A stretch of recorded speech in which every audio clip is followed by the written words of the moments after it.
Assalamualaikum warahmatullahi wabarakatuh. Perkenalkan, nama saya Sukma Wulandari, Fakultas Sistem Informasi semester 4 dari kampus Institut Teknologi Bisnis dan Bahasa Dian Cipta Cendekia Pringsewu. Di mana di sini saya akan mempresentasikan mengenai materi model tata kelola teknologi informasi. Sebelum membahas mengenai model tata kelola teknologi informasi, berikut adalah merupakan definisi tata kelola teknologi informasi. Merupakan suatu cabang dari tata kelola teknologi perusahaan yang terfokus pada sistem atau teknologi informasi serta manajemen kinerja dari resikonya. Dan tata kelola teknologi informasi adalah struktur, kebijakan, atau prosedur dan kumpulan proses yang bertujuan untuk memastikan kesesuaian penerapan teknologi informasi dengan dukungannya terhadap mencapai tujuan institusi dengan cara mengoptimalkan keuntungan dan kesempatan yang ditawarkan teknologi informasi, mengendalikan penggunaan terhadap sumber daya teknologi informasi, dan mengelola resiko-resiko terhadap teknologi informasi. Apa sih pentingnya sebuah tata kelola teknologi informasi?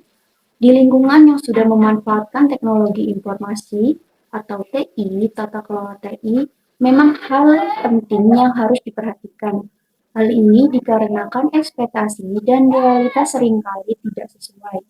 Pihak shareholder perusahaan selalu berharap agar perusahaan dapat memberikan solusi teknologi informasi dengan kualitas yang bagus, tepat waktu, dan sesuai dengan anggaran.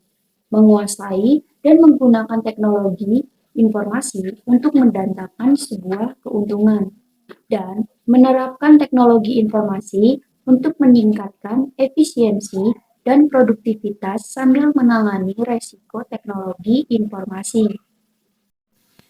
Apa yang terjadi jika pengabaian terhadap tata kelola teknologi informasi? Tata kelola teknologi informasi yang dilakukan secara tidak efektif akan menjadi awal terjadinya pengalaman buruk yang dihadapi perusahaan yang memicu munculnya fenomena investasi teknologi informasi yang tidak diharapkan seperti kerugian bisnis, berkurangnya reputasi, dan melemahnya posisi kompetisi. Tenggang waktu yang terlampaui, biaya lebih tinggi dari yang diperkirakan, dan kualitas lebih rendah dari yang telah diantisipasi. Kemudian efisiensi dan proses inti perusahaan terpengaruh secara negatif oleh rendahnya kualitas penggunaan teknologi informasi, serta kegagalan dari inisiatif teknologi informasi untuk melahirkan inovasi atau memberikan keuntungan yang dijanjikan.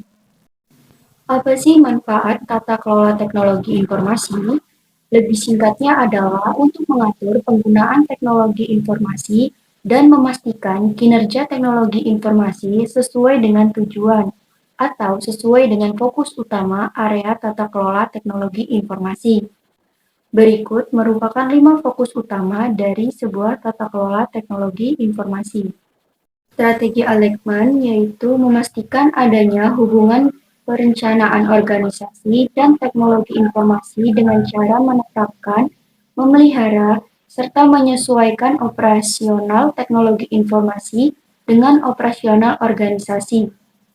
Selanjutnya, value delivery, yaitu fokus dengan melaksanakan proses teknologi informasi agar supaya proses tersebut sesuai dengan siklusnya, mulai dari menjalankan rencana, memastikan teknologi informasi dapat memberikan manfaat yang diharapkan, mengoptimalkan penggunaan biaya sehingga pada akhirnya teknologi informasi dapat mencapai hasil yang diinginkan.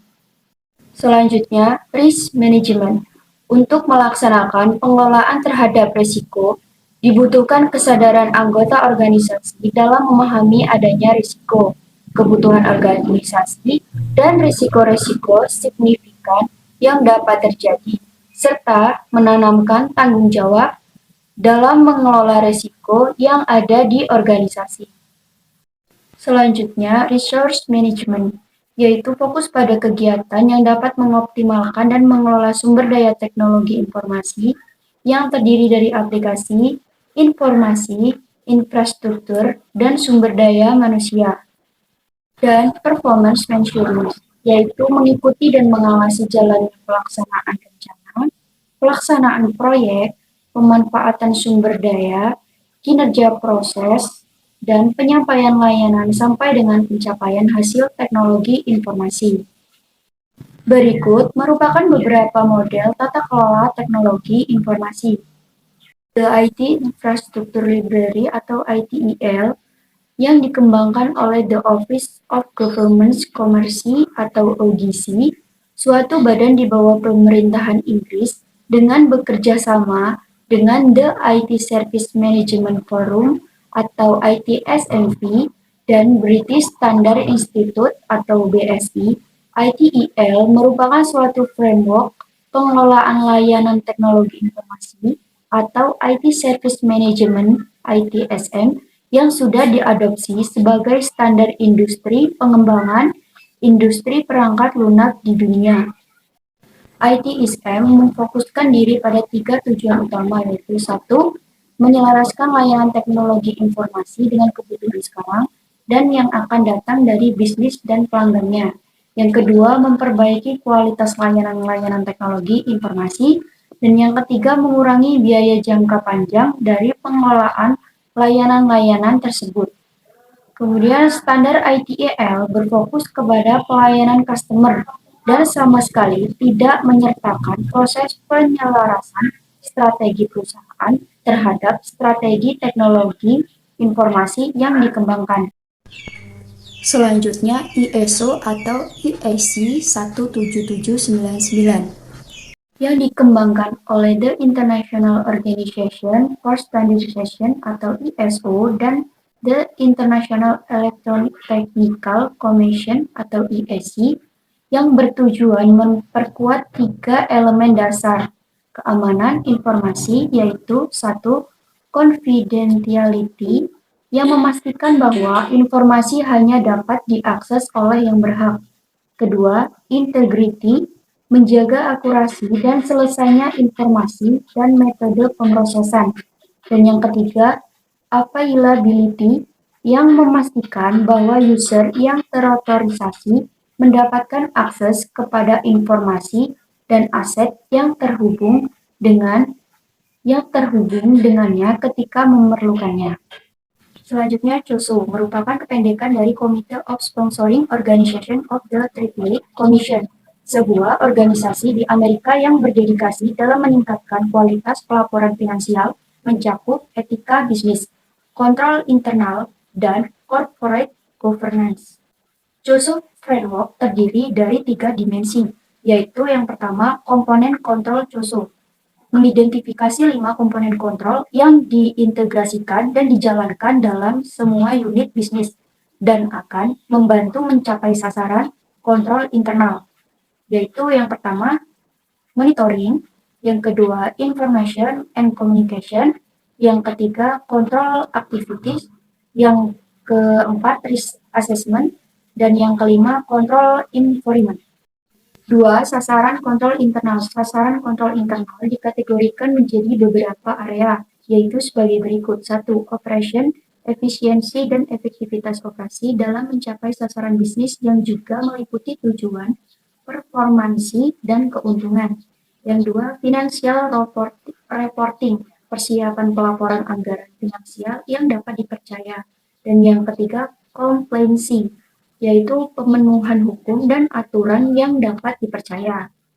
Ketiga, unit atau aktivitas terhadap organisasi.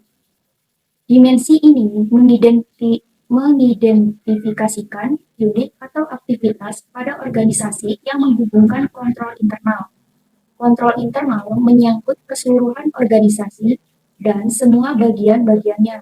Kontrol internal seharusnya diimplementasikan terhadap unit-unit dan aktivitas organisasi. Control Objective for Information and Related Technology atau COBIT. COBIT Framework dikembangkan oleh IT Governance Institute, sebuah organisasi yang melakukan studi tentang model pengelolaan teknologi informasi yang berbasis di Amerika Serikat.